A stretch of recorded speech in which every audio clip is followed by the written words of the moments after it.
Hi, welcome to my channel. My name's Chance, and it's Friday, so that means it's time for some hot takes. Now, today I'm going to do something a little bit different than usual. Generally, I review like 5 games on Friday. Today I'm just going to knock that down to 2 because I'm going to try to show these games a little bit more, maybe talk about them a little bit more in detail, and yeah, get get a few more images of this so you guys can see what these games look like. Let me know if you like this format more. I don't own all the games I talk about on Fridays, so this isn't always going to be a thing, but let me know if you like this format more than just talking about 5 games, or maybe you just like hearing about more games in the categories I choose. But today, let's let's get this kind of new format kicked off, and I'm going to be talking about 2 games that are definitely newer to my collection. Now, I got Mission Red Planet off to my left here, and this is a reprint of an older game. So this game's been out for a while. I actually thought about picking this up prior to the reprint, but then I saw the announcement of the reprint and decided, you know what, I'm going to wait. And this one finally showed up a couple weeks ago, and I've got it played a couple times since, and I've been wanting to talk about this one. Other one on my right-hand side here is Battle of Hoth. So this is definitely a newer one. This is in the hotness, and everyone's excited about it. I have gotten this one to the table as well. I've talked about it on my new podcast with my friend Josh, so feel free to check that discussion out as well. Note we are on a little hiatus since we've done our second episode because he is currently getting married and is a little bit busy. But we'll get that back and going, the Shelf to Table podcast. So let's get this started, and I'm going to kick things off with Mission Red Planet. So let's move Battle of Hoth off to the side here, and let's check this game out. So as I mentioned, Mission Red Planet here is a reprint of a pretty old game, and this is a hand management game. So you're going to be having this hand of cards. Everyone has the exact same hand of cards, and you're just going to choose to play those in simultaneous turn order. Now, before I get things too much discussion going, let me get this set up. Let me use some video magic to accelerate to having this thing on the table. Okay, now I've got Mission Red Planet set up here so we can kind of dive into how this game works. So this is a area control game. You are trying to get your little astronaut meeples, and these are really well done astronaut meeples, on to the red planet here to basically mine some crystals. We got some 2-point crystal, 1 point, 2-point, and 3-point crystals out on the board here. So you were trying to mine crystals for victory points.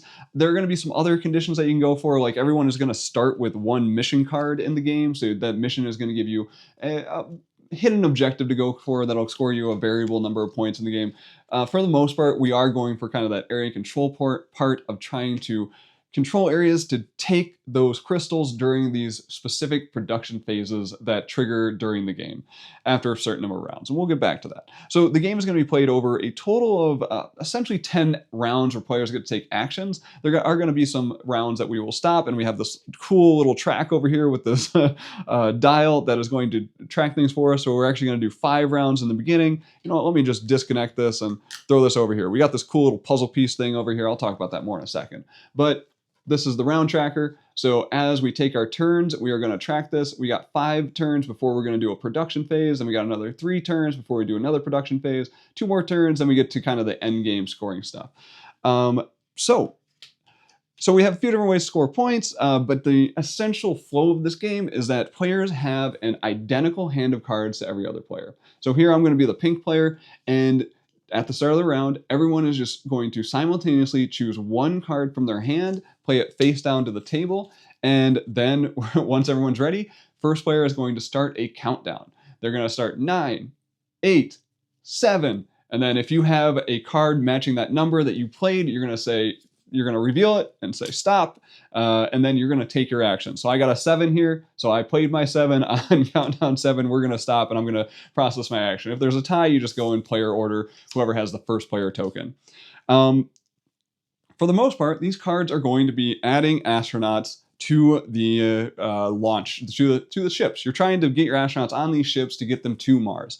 So here I'm going to take, my card says place a total of 2 astronauts in 1 or 2 docked ships. So right now the ships are docked, and I get to place them out on this area. I can, let's say I want to go to Phobos and I want to go to Vastidus Borealis. so I got my 2 astronauts out, and then I just process the rest of the card here, which has various special abilities that we'll talk about a little bit more later.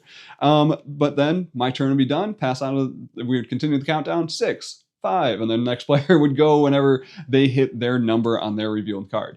But the crux of this game is the fact that your card that you played is going to stay on the table. This does not come back to your hand until you play a specific card. Basically, you're going to, so as you play this game, you're going to be playing out these cards. Let's say I got the 7, the 2, the 4, the 6. So now my play options are going to restrict. So now I only have 5 cards to choose from after I played those first 4. And the other part of this is that players know what cards I played, because I have to leave this revealed and leave this available as information for other players to watch. So now other players get to make their decisions based on what they know I have left and what they think I want to do. So that's a really fun part of this game, is trying to decipher the goals of the other players. Now, the way you get these cards back are playing your recruiter card. This is the number 9 card in the game, and this card is going to be the one that you will play on your turn. You only get to place 1 astronaut, so it's kind of like not very powerful. So I'll place 1 astronaut out, and then I get to return all the cards back to my hand. Now, if you've noted, if you played some other games with this similar mechanic like Concordia or Aquatica, well, yeah, this is the mechanic used in Aquatica and Concordia. 2 other amazing games. Like, I absolutely love Concordia. It is one of the few beige games that I thoroughly enjoy. It is crunchy and just amazing. Like, I highly recommend checking out Concordia.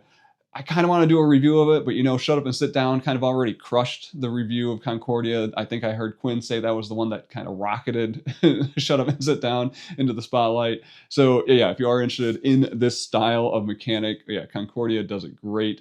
Aquatica is another one that I own that I absolutely love. So overall, I'm just calling that out because this mechanic of playing your cards, leaving them on the table until you play that specific card that allows you to retrieve your cards back to your hand, like that hand management style, it is awesome. I really enjoy it. And honestly, if you know of games that do this, so I also have Ankh. The Ankh battle system does this as well. So that's another one. So if you know of other games that I did not mention that do this mechanic, please let me know, because I am seeking those out. These games are always a hit for me. I own all 4 of those that I just mentioned. So yeah, that is just a mechanic that I find to be very engaging and rewarding to deal with. And that right there tells you kind of how I feel about Mission Red Planet. Like, I enjoy this game. I think it is a solid, chaotic area control game. Now let's get into some of that chaos here. So everyone is going to start with, we have a event deck over here. Everyone's going to start with a mission card. That's going to give you a little bit of an asymmetric thing to go for during the game. So like here I have settlement mission. This is going to be for each of your astronauts in one zone of your choice, gain 1 point. So this one here is saying if I can just pile into a zone, I can actually get quite a few points by having a ton of astronauts in one zone.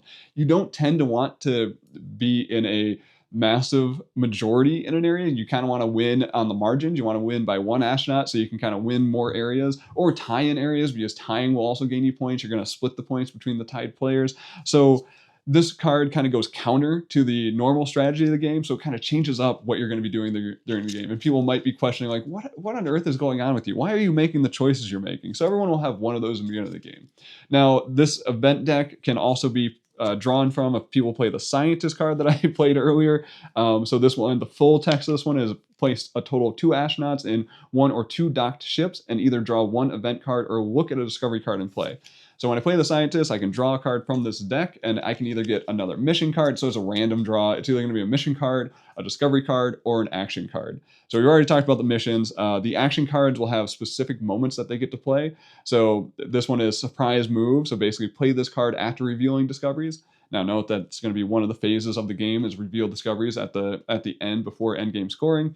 And then it says you may make up to 2 moves on Mars with your astronauts. So basically you can kind of, people will think they're all set and locked in, and then you can kind of change the end game state before that end game scoring triggers. There's some pretty powerful action cards in there, but they are pretty rare and hard to draw because, like I said, you have that number 7 astronaut. That's the only one that can draw from the deck.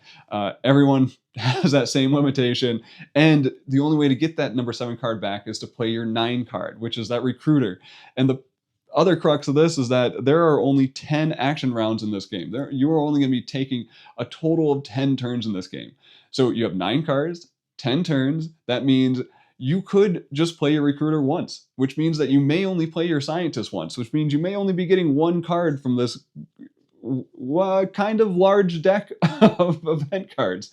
It's actually really tiny, but when you think about how many times you will actually be able to draw from it, yeah, you're going to get a lot of variability out of this tiny little event deck. Now, the other type of card that's in here are the discovery cards, which these will change up the scoring or potentially some interesting things will change up during this game. So like you'll place a discovery card down on an outer zone of the planet. You can't interact with the inner zones, but as long as it's touching the edge of the board, or you can throw it on Phobos up here, which is the moon. You can throw that down, and essentially before the end game scoring, you're going to reveal that one, and it will change up the conditions, or maybe give you some extra points. Like this one here is synergy, and this says that each adjacent zone produces 1 additional point token. So that's just going to make the additional the zones neighboring that one produce more points. So you may be going for trying to get your astronauts into those neighboring zones, and people are like, are you trying to avoid that discovery token? Like, that is that bad or is that good? What's going on there? Why did you put that there? And like I said, there with that astronaut or the scientist, you can look at those during the game. But I find that people tend to like drawing from this deck more than they like looking at discovery cards that are already out there. Yeah, so that's some of the chaos with that event deck there. Some other chaos that we have going on is just the craziness of these cards. So like we have the robot here, which is going to be place 1 astronaut in a docked ship, and in 1 zone or ship where you have at least 1 astronaut, replace 1 opponent's astronaut with 1 of your own. Basically, your robot just like infects them with a virus and changes their allegiance, and you take them over. So you get to convert someone's astronaut to yours. You also have the pilot here. So before I talk about the pilot, let's go to these ships over here, because these are kind of critical in the game. These ships, so right now, like I said, a 3-player game, there are 3 ships out here. Now, as people start filling up these ships, let's say we get 2 orange over here, we get green in here and a green in here. Now let's say green is up on their turn and they're taking their action, and they're going to put a green astronaut in this ship. This ship right here has a number that says 4. That is the maximum capacity of that ship. So as soon as this ship hits 4, we're just going to move that above the board here, and that ship is launched. So at the end of the round, once everyone is done processing their cards, we are actually going to land any launched ships. So this one's going to Mare Tirahunum or something. It's going to the planet one, whatever that word is.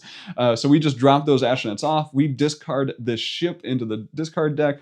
If there is an unrevealed token on the board, we will reveal that one, because that is the type of material that will be produced there. We basically have these different tokens over here that are worth 1, 2, and 3 points. This blue crystal here, that is worth 3 points. So this is kind of a high scoring area in the game, because that is producing the most valuable type of resource.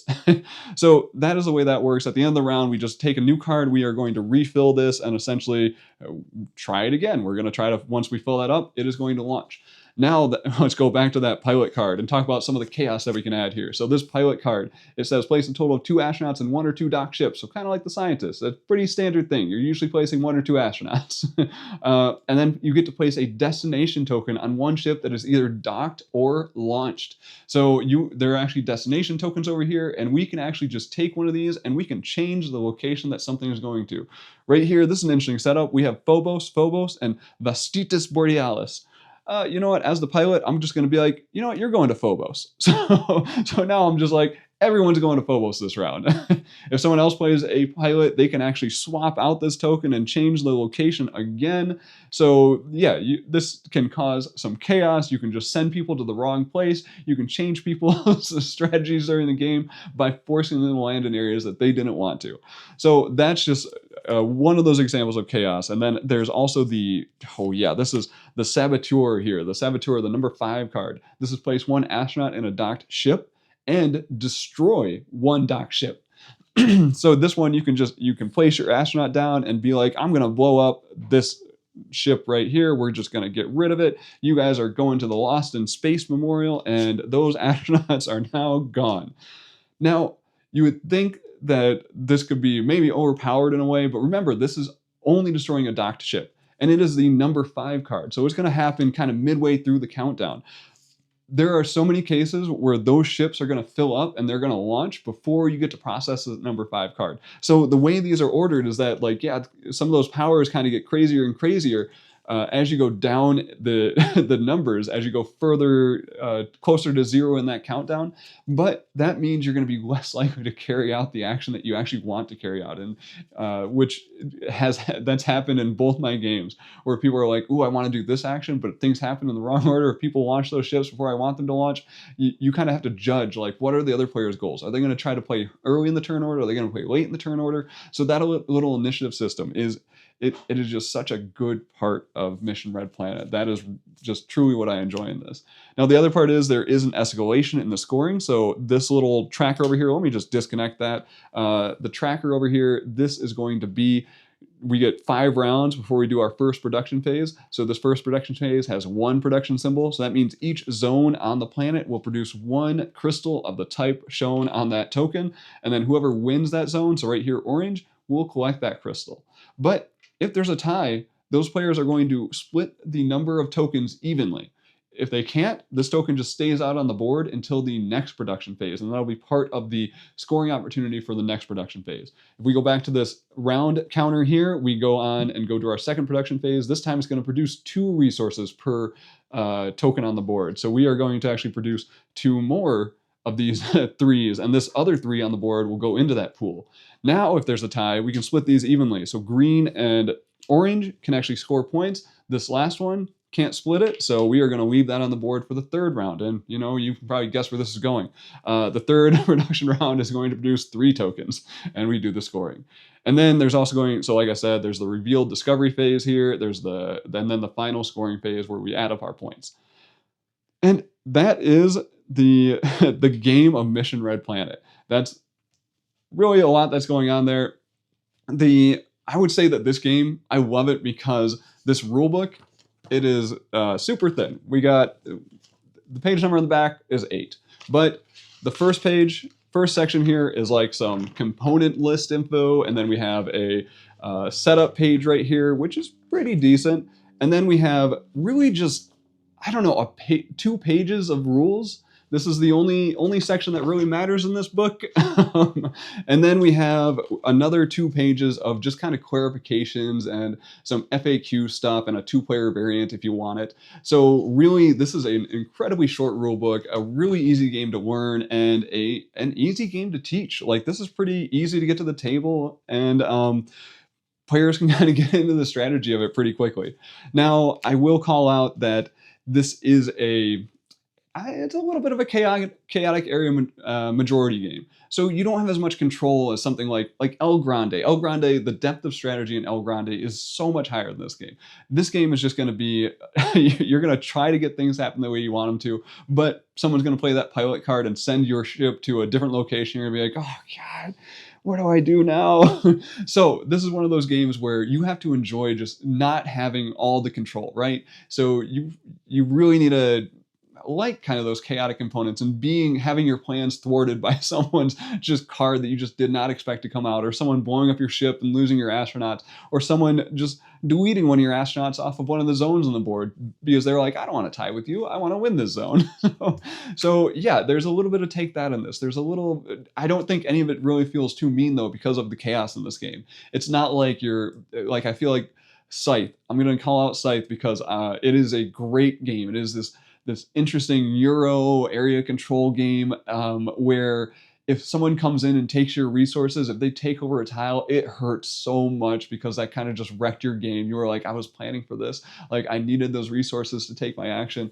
But this game, it's just like you're just going for scoring points. When someone knocks you out of a zone, you're like, oh man, good play.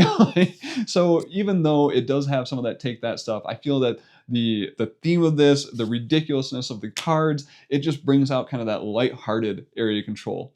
I do want to compare this to another game that I'm currently working on a review of, and that is going to be Perch. So Perch is another area control game that I just absolutely enjoy. It's a pleasure to play. It is very entertaining. It always brings out laughter on my table. And the reason I'm mentioning that is because I kind of find these 2 games landing in the same category for me. They play very differently. So don't take this as they are the same game. They are very, very different games. But Perch is kind of that area control game that brings out some joy, some laughter, some entertainment, some just petty aggression where just funny things happen during a game of Perch. Perch is a little bit crunchier though, so it does sometimes we run into a bit more AP in Perch, so the game can take a little bit longer. And I feel like Perch at 5 players, that's starting to outstay its welcome. I still play it at 5 players because I find it entertaining, but it can take a little too long at that player count. Whereas Mission Red Planet, it's kind of set up to play between 3 and 6 players. Like I said, there is the 2 player variant in there, but this game is definitely set up for the 3 to 6 player count. And I think it would play great at those higher player counts. Like, it's because you have that simultaneous card play, there is still going to be a little bit of AP with people kind of debating on which card's going to be best, but you're all making your decision at the same time. So there's not a whole lot of downtime in it. So I feel like this one does play better at higher player counts than Purge. So I'm definitely keeping it in my collection because of that. But if I'm choosing a 4 player area control game that's going to be funny and entertaining, I'm probably choosing Perch because I find that the entertainment that I get out of it and it's just more than this game. So I just wanted to call that out because sometimes having too many games that kind of fit the same niche in your collection can be a bit of a problem because that'll make some of these games just not come out as frequently, right? They're not going to hit the table very often. Then you have to debate, do I keep this game or this game? So if I was to like recommend one, if you're usually playing at that kind of 4 player count, maybe the 3 and 4 player count, like Perch is the one that I'm going to lean towards. And maybe wait till my review comes out or check out some other reviews because it is a weird game. It has some wonkiness to it. It is still a pretty easy one to teach. It's probably a little harder than this one to teach, but still very straightforward to play. But just some craziness happens in that game. And same thing here. But if you do play, at that 5 and 6 player count, I think Mission Red Planet is fantastic. Now I do need to call out some production complaints. I think I mentioned in a video recently that I usually don't talk too much about production in games because, as long as the game's functional, I'm pretty happy with it. And overall, I think there's some really cool production here. Like, I really love these little astronaut meeples. These are fantastic. They're cute. They're adorable. The art in here, the art's fine. It's not my favorite art style. Some people always get upset when they change the art style from the original game, but whatever. It's very functional and it looks nice. But there are some typos. There are some typos in here. And talking about typos, this font, I hate this font. It's a nightmare. I struggle to read it. Like it seems like it should be clear, but I really do struggle to read this font. We actually started just calling these things by their icons. I'm glad that they do have the icons on there. So like we have Tritonus sinus, and we just call that Trident. We have over here Sinus Sabius. We just call that one Bubbles. We got Vastitas Borealis. That's hex grid. So yeah, we just make up our own names based on the icons because reading these cards, it's not the most challenging. And I would say the clarity is good. Like having that icon there doesn't make this too hard to play, but the font choice I think was terrible. Other one is just spelling errors. So like here we have Syrtis Major on the board. This is Syrtis. The Syrtis Major launch card, this is SIRTIS.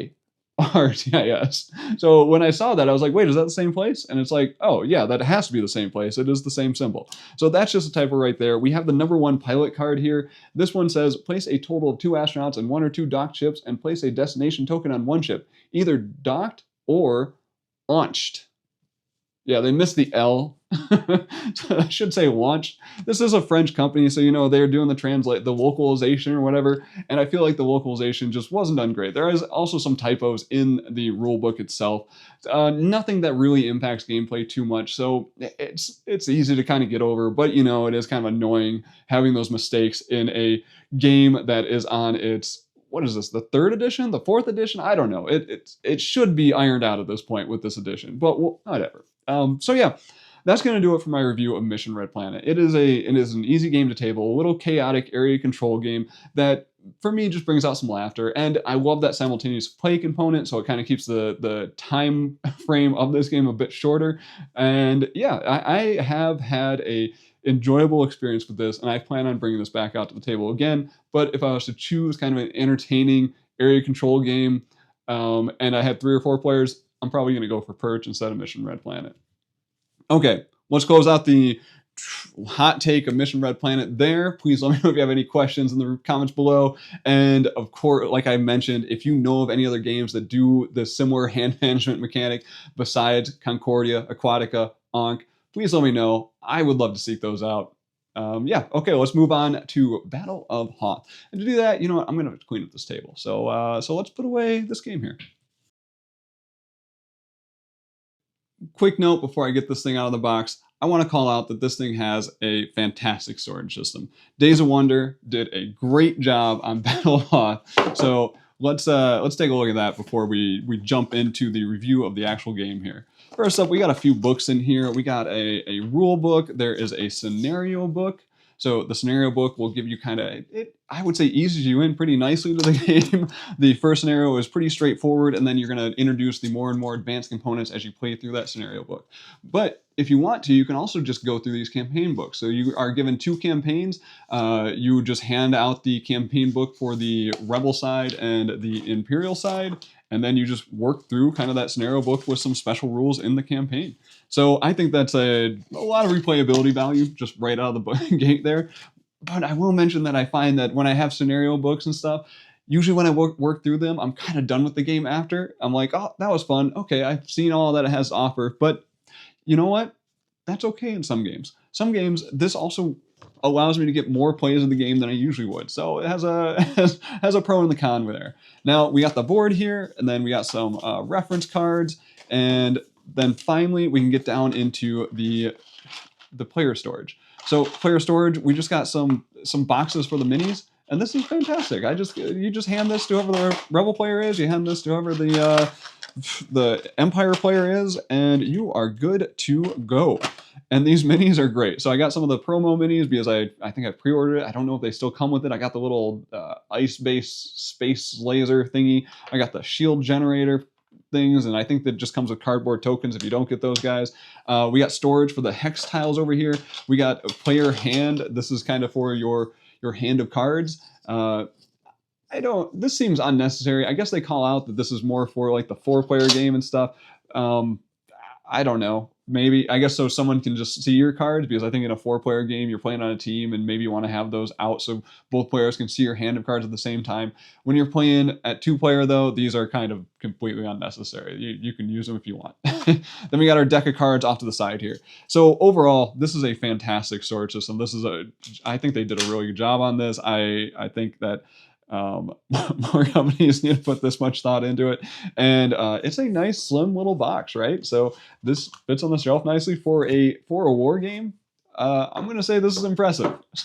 Okay, let me stop babbling on about that and move on to getting this thing set up. Okay, there we go. We've got this game set up. We are now ready to play. Overall, the setup for this game, really easy. The scenario book is going to tell you where to put down these terrain tiles, and they did a really good job with these terrain tiles. There is a good variety of them that is definitely going to change up the strategy during a game. So there is a reference for how each one of these terrain tiles works. And right here, I have the seracs and the crevasses. So seracs, I can just glance at this. Movement is impassable, and then line of sight, it will always block line of sight. So this is a war game. You're going to be trying to eliminate the other person's units, basically. The scenario book will give you some different goals to go for. For the most part, you're just trying to shoot at the other player. And there are going to be, like I said, these terrain pieces change up the game a little bit. So those line of sight rules, those are usually the sticking point in some war games. They can be pretty complicated, they can be a little finicky, and they can cause some arguments in the game about, oh, is that in line of sight or not in line of sight? This game makes it very straightforward. The line of sight is pretty easy to process, and there are going to be some tiles that'll change that. So like the seracs here, I can't see past the seracs. They're these giant ice things, so they're blocking my view. And then the crevasses here, these ones don't block line of sight, but movement, they are impassable except for flying vehicles. First scenario, I don't have any flying vehicles out. We'll get to those in a minute here. But essentially, this is the setup for scenario 1. Really basic, only uses 2 of the tiles. Like I said, the scenario book does a pretty good job of easing you into each one of these different terrain pieces. Like the second scenario is going to add in ridges, which adds in kind of hills that your units can go on, which give you a bit of protection if you're up there. So if someone's shooting from below the ridge, they actually have to roll, I think, one less die. So that allows you to have some of these kind of 3D elements in this very flat hex grid board game. And I'm going to say they did a great job with offering that variability, changing up the map layout, giving you different strategies game to game. But let's talk about how this game works. So the flow of this game is really easy. The scenario book is going to tell you setup. It's going to tell you how many cards you get to start with. So in scenario 1, Rebel player gets to start with a total of 4 cards, and the Empire starts with their 3 cards. Now on your turn, I'm just going to look at the rule book here. Turn sequence. It's literally just play a command card. Order, so you basically announce which units you're going to be ordering for this turn. You move those units, you then attack with those units, and then you draw a new command card. And then your turn's done. So once again, kind of like Mission Planet, this game is easy. This game is easy to teach. You don't need to learn all the rules for each one of the terrain tiles until you work yourself into those more advanced ones. So you can kind of just get up and running with this game really fast. I was amazed at how kind of short this rulebook was, how easy it is. And I will call out that this is it's a re-implementation of, I think the original one was like Memoir 44. So it's a re-implementation of that game. But I think this is part of I think it's called the Command and Colors system. I will call out that I've listened to some reviews on this, and they mentioned that this isn't as in-depth as the Command and Color system. They're a little disappointed, or this is from So Very Wrong About Games. They found it kind of interesting that you now have different draw decks. So the Rebel deck and the Empire deck are now separate, whereas in other Command and Color games, there is a shared draw deck, which definitely changes up the strategy a little bit. But they did say that like the streamlined nature of this game does make this a little easier. It makes it easier to introduce to players. This makes it kind of a much lighter game. This is almost like a war game that belongs in Target, like Barnes and Noble, right? Like you're not going to see just a massive war game sitting on those shelves. Like that is not going to sell well in that environment. But I could see Battle of Hoth. Like this is this is kind of, I don't know. I don't want to use Monopoly because like Monopoly is terrible, but it's like the Monopoly of war games to me at this point. It's streamlined and nice. Okay, so those are the actions that we're going to take to have a turn in this.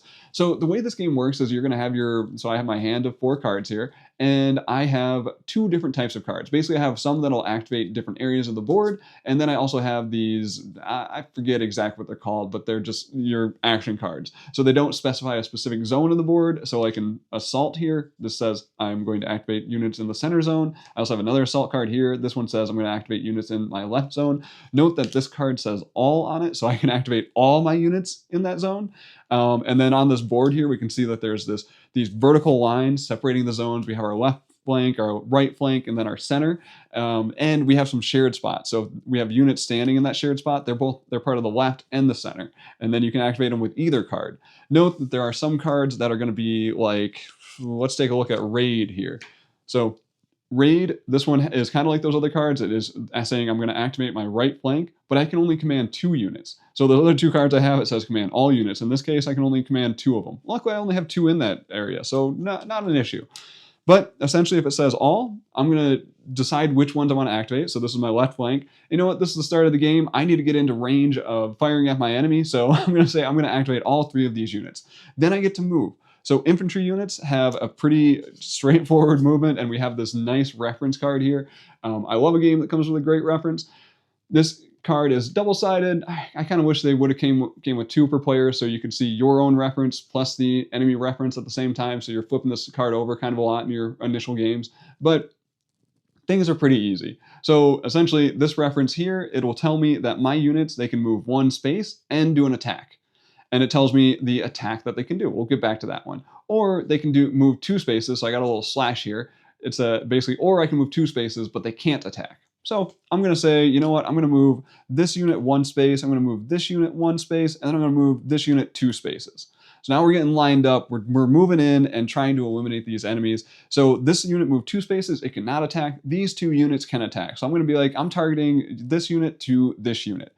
Now I'm going to look at my reference again, see how many dice I roll. The infantry will reduce the dice rolled for the range that they're firing on. So if I'm firing an adjacent unit, so if this unit was over here, I would pick up 3 dice and I would roll my attack. If they're back one, it would be 2 dice. Right here, I only get to roll 1 die. So I'm just going to take my 1 die, give that a roll, and bam, look at that. I got a hit because this is an infantry symbol. And once again, reference has everything you need on it. So if I look at the enemy infantry units, it tells me what die rolls I need to hit. So I hit on an infantry, this guy, or I hit on a blast symbol. So either one of those will hit the infantry. And we can see that there's going to be other units that pop out during the game. Basically, we're going to have different things that can hit. We can see here like the AT-AT, I'm going to hit on this gear icon. Basically, this is vehicle damage, or I'm going to hit on the blast icon. Basically, the blast icon is hit anything, right? And then the probe droid, that one, I'm only going to hit on the blast icon and not on the gear icon, which is interesting. So that makes things pretty straightforward and streamlined. So on this one, I would be like, okay, I hit this unit, and that guy is now off the board. Now, the goal is to eliminate a certain number of units. That's generally the goal in the scenarios I've played so far. Now, the units on the board, or the units in a hex, it kind of represents the health or maybe morale of the unit. Basically, it doesn't represent the strength of the unit. So even though I removed a unit from this one is going to still have the same strength. Same thing with mine. Like if I took away 2 units from this one, I only had 1 unit in this squad here, they would roll the same amount of dice. Even if, let's say, they're right here, basically, let's say they have 4 units, I have my 3 units, I would roll 3 dice because they're adjacent, and that's what my little reference says. If I was down to 1 unit, that is still rolling 3 dice. This is going to throw some people because it's like, wait, but they got weaker. Why am I still rolling all 3 of my dice? No, it's just that your strength is staying the same no matter how many units you have. This is just kind of like the unit's morale. Once they eliminate the last unit, then essentially it's representing your unit has retreated, they are no longer participating in the battle, and when they eliminate the last unit, the other player gets to take a trophy. So they got a little trophy stand over here. Scenario 1 is that we're both trying to achieve 4 trophies. So once I eliminate, let's say I manage to eliminate this unit entirely, that'll go to my trophy stand. Also, there's going to be some twist in these scenarios. So like for the Rebel player in the first one, there's really that's pretty straightforward. For the Empire player, they're just trying to eliminate me, right? Pretty easy. For me, this scenario says that, I'm trying to stop the Empire from sending information back because they're seeking out my outpost right now. They haven't totally found it, and I know that they're seeking it out, and they have some information on their probe droids, and I want to destroy their probe droids before they can get that information sent out. So if I manage to destroy a probe droid unit, which are these cool little minis right here, once I destroy their second one, I actually get to have 2 trophies. So it's it's incentivizing me to go for those probe droids. It's changing up the strategy a little bit. Like I said, these terrain tiles, they're giving me a little bit of strategy. The scenario is giving me some strategy with going after different things on the board. And yeah, it's just... it's a good time. Now, I want to talk about the card play a little bit here, because this is kind of the crux of the game. This is what makes the game interesting. This card play is really, let's change my hand a little bit. I'm gonna cheat, and change things up. Let's say I'm gonna grab some cards that I want. It's really about chaining things up. Maybe you probably want to do some hand management here. Man, I'm holding too many cards now. Let's get rid of another one. There we go. So basically you can see here, like I have 2 that'll activate in the center. And I also have 1 that'll activate in my right flank. So if I wanted to, I could plan my turns out and be like, you know what? And I can't move through units. I can't move through these impassable terrain spaces. So I might be like, oh, okay, I'm gonna play my 2 right here to activate my 2 units right here. I'm gonna move this guy 1 space. I want to move him in fast. So I'm gonna move him 2. I'm gonna move this one 1, 2, just to drive those ones in. So that was my turn. Empire would take their turn. Next time I might be like, I'm gonna activate my right flank, and I'm gonna move these guys in. I might be like, you know what? I wanna kind of get a powerful unit over here. I'm gonna move that guy too, and then we're gonna move this guy behind there to protect them from too much fire.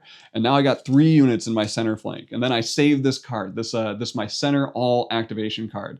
So this is part of that hand management. Empire takes their turn. Then I'm like, yes, I'm gonna activate 3 units this time. So I'm gonna move these guys in. I'm gonna move these guys in. I'm gonna move these guys in, and we're all gonna fire on this 1 unit right here on that turn to try to eliminate them to get that victory point. So there is definitely some sequencing of your cards. When you draw those cards, you're trying to see, okay, what order can I move these in? Can I get units into the right flanks to be able to activate more of them on the same turn to do a big attack roll, and see if you can kind of strategize around the cards that you have in your hand.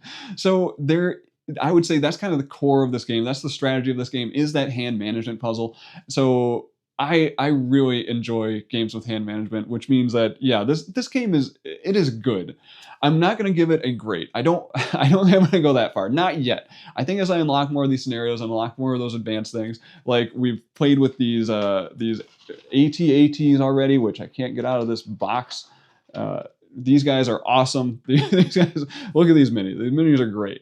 So we bring out those AT-ATs, and I brought out my snow speeders in one round, and these guys are awesome too. Those guys are zipping around the map.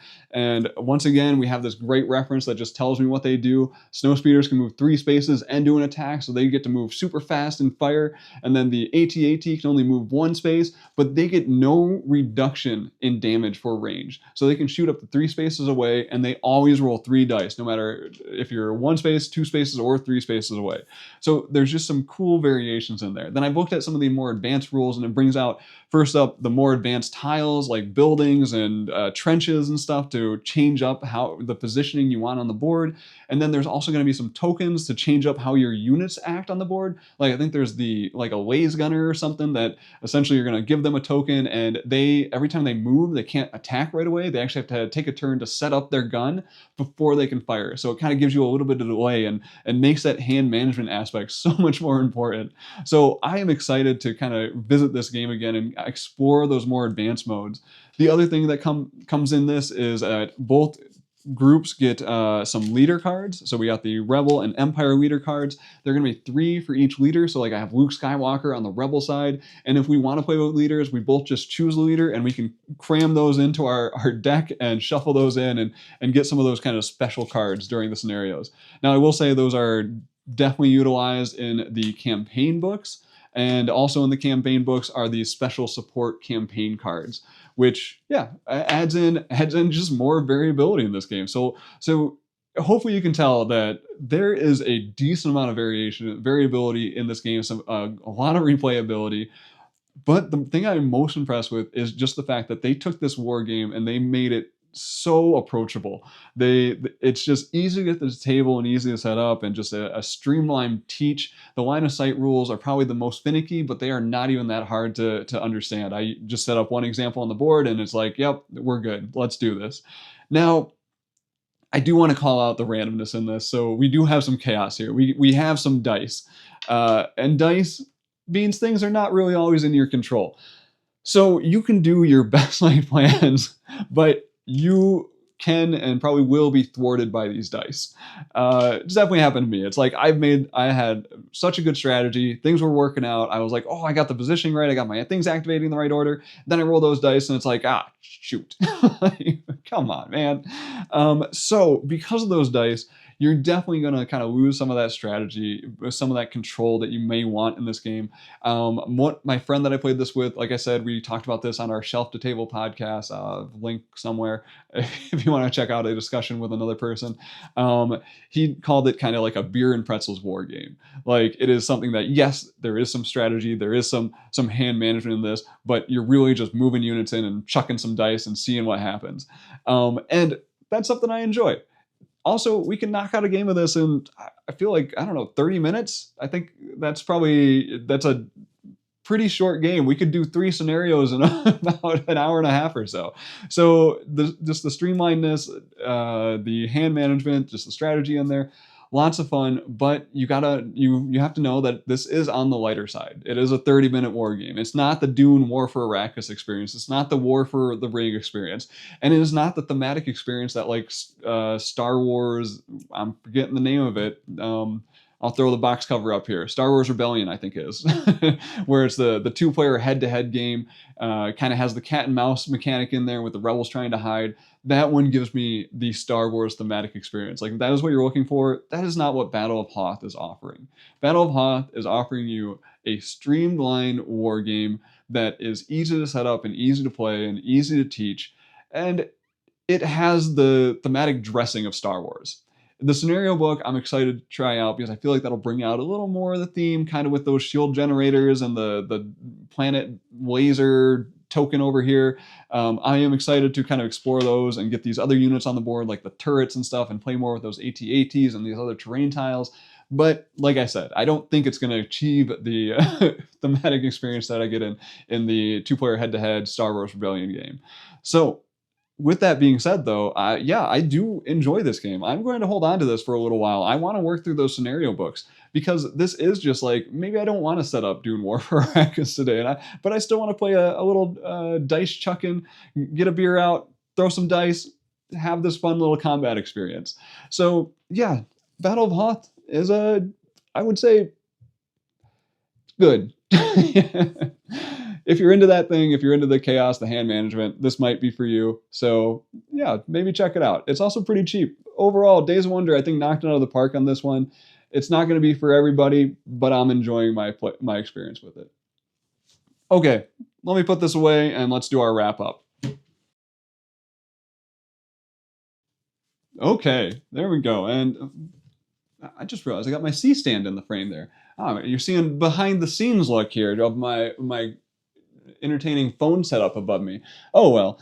Yeah, so that's gonna do it for my hot takes this Friday. Like I said, this is a little bit different of format. I actually own both these games. Like I said, I don't always own the games that I am talking about on Friday, so I can't always do this. But I was like, you know what? I wanted to see how this video landed. Do you guys like seeing this style a little bit more? Maybe seeing a little bit more of the game and diving into these games a little more than just the quick overview. But if you're like, hey, I just want to hear about lots of games, please do the 5 games again. Feel free to leave a comment below and be like, yeah, I prefer that other video more or the other style more. But yeah, that's going to do it. Quick wrap up. Mission Red Planet has that card system that I love in Concordia, Aquatica, Ankh. Like I just love that card play. I love that simultaneous play, so it plays great at higher player counts. It is a chaotic, kind of entertaining area majority game, so it is one that I do plan on keeping in my collection for a while. But if I'm playing at that 3 and 4 player count, I might, I do prefer Perch more. So it's gonna have some competition on my shelf. That's the problem.